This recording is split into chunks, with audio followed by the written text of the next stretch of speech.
Hi guys, Amy here. I just wanted to show you a little bit about my discussions for our teaching workshop week 6. I thought that this week's materials from Eric were really interesting because it kind of helped me understand my discussions in the way that a writer's workshop, like a really good writer's workshop, helps me understand my writing, in the sense that listening to what Eric had to say kind of helped me articulate what it is that I know I've been doing wrong all along. I just couldn't ever quite put my finger on it until now.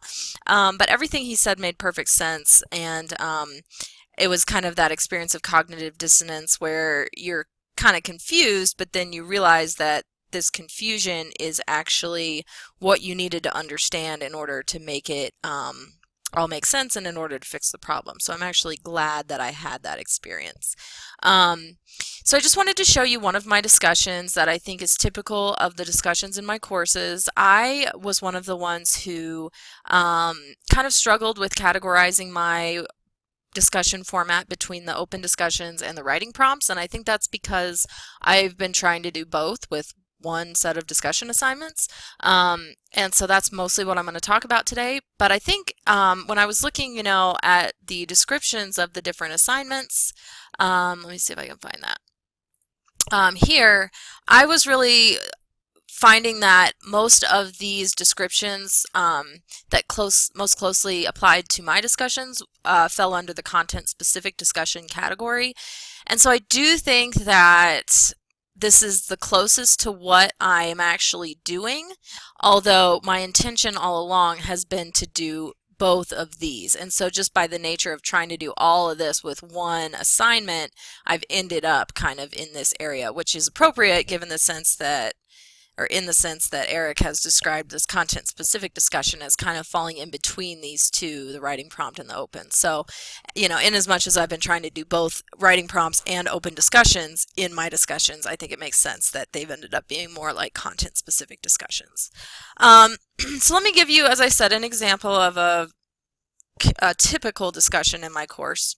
So this was our week 2 discussion. We're a 12-week course, and so we're only in week 3 right now. So we haven't gotten very far, but just so you can see more clearly, this is what the assignment was. They were asked to pick out a line or two from either of the Stephen Johnson articles we've read so far that you believe encompasses the main idea or thesis of that article. Then complete the following. And they had to rewrite the line or lines as a quote, punctuating it correctly, try to work the author's last name into the quote attached as an attributive tag, try to rewrite the quote then in your own words using paraphrase, changing the vocabulary and structure of the sentence, including the attributive tag, and then reflecting on that process and what it was like for you. Was it easier to quote or paraphrase, and what was it like to work in the attributive tag? So let me just go over a little bit about the structure of how I do my posts.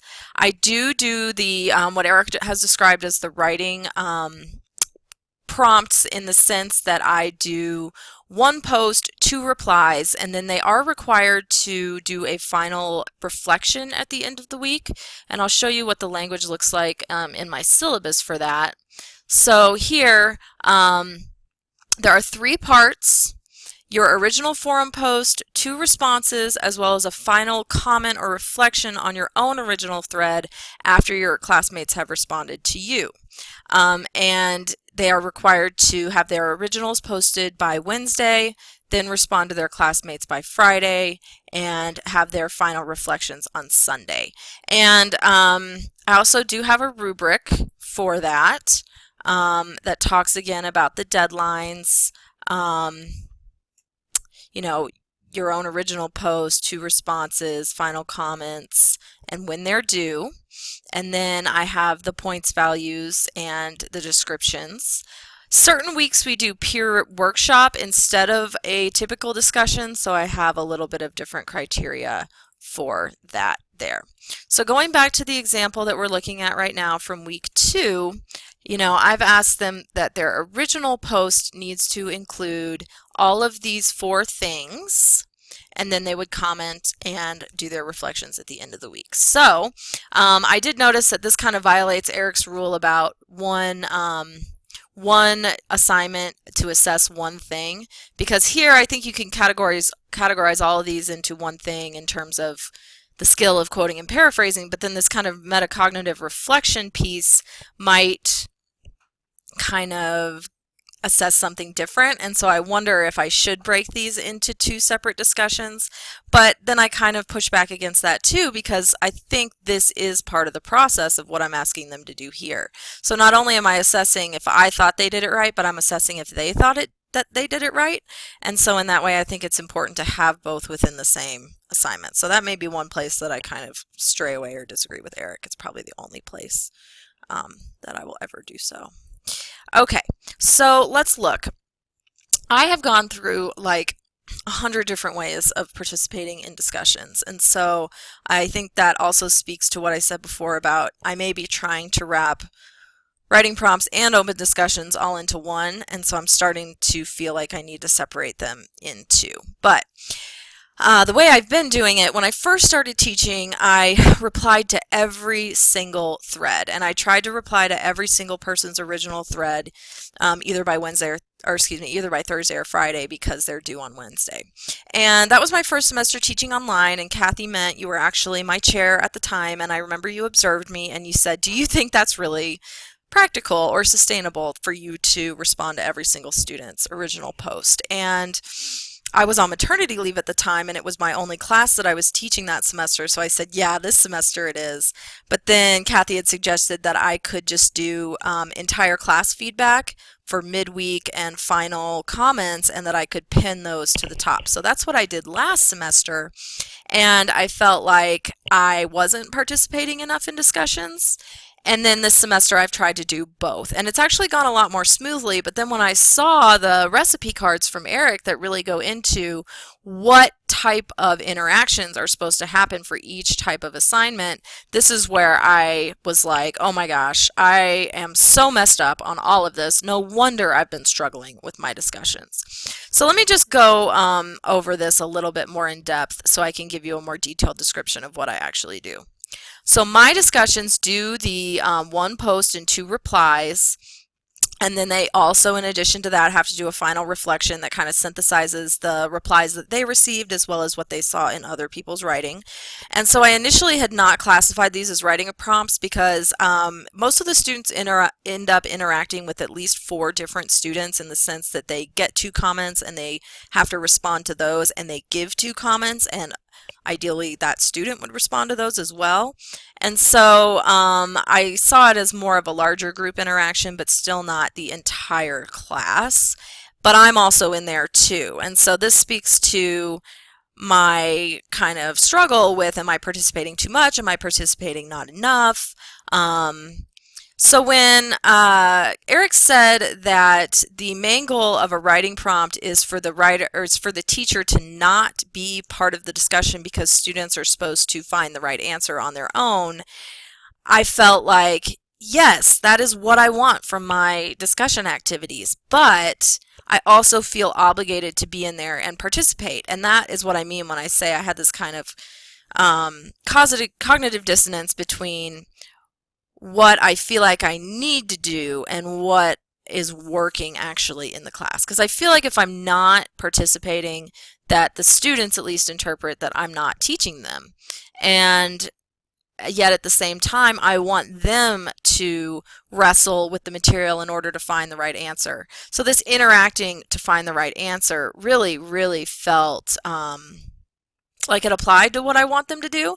And so again, that's why I'm feeling like this content-specific discussion is the most close match for what my discussions are, although now I'm thinking I might want to break them into 2 separate assignments.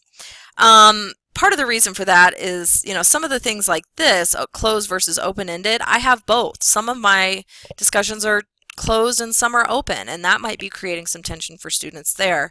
Again, more reason to split them into 2 separate assignments.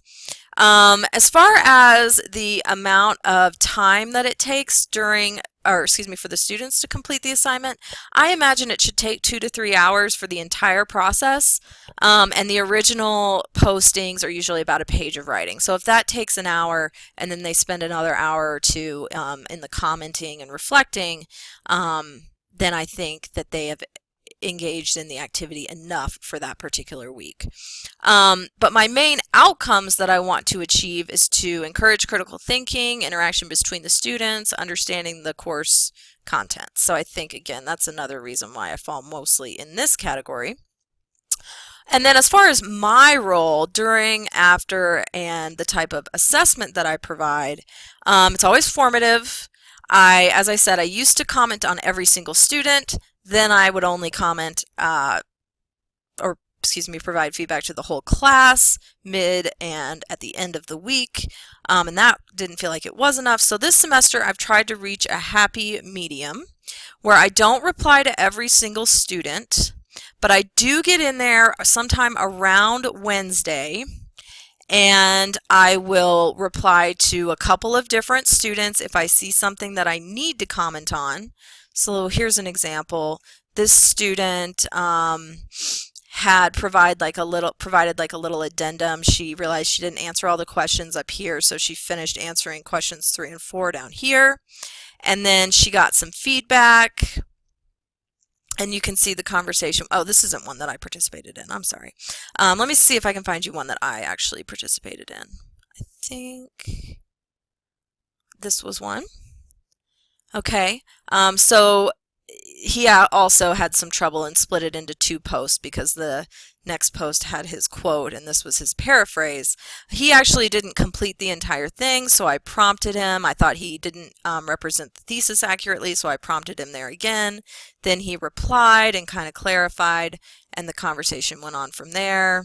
Let me see. This was another good one. He did all of it, but I didn't think that he really pushed his reflection for question 4 far enough, so I prompted him to go further, and he did. He provided an entire paragraph, and then he got some comments, and actually I don't think he did his reflection, so he lost some points.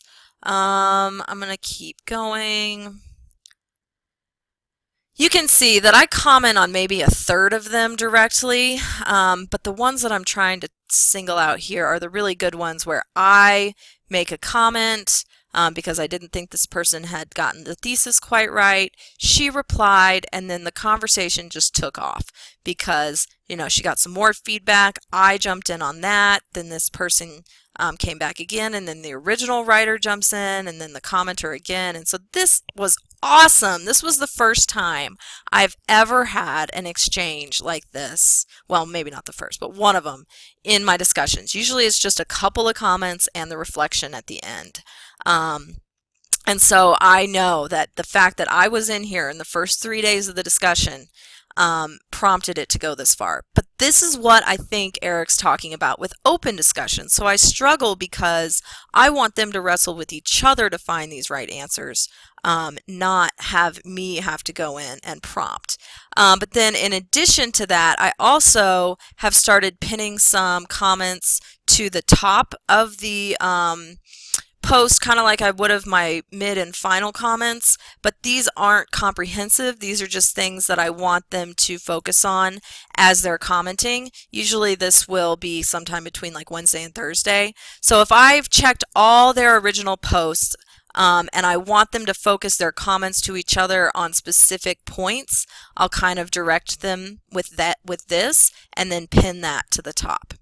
So then what I do midweek and at the end of the week is I do screencasts that show my feedback. So let me show you an example of my midweek update. I put those in the news because oftentimes they contain things that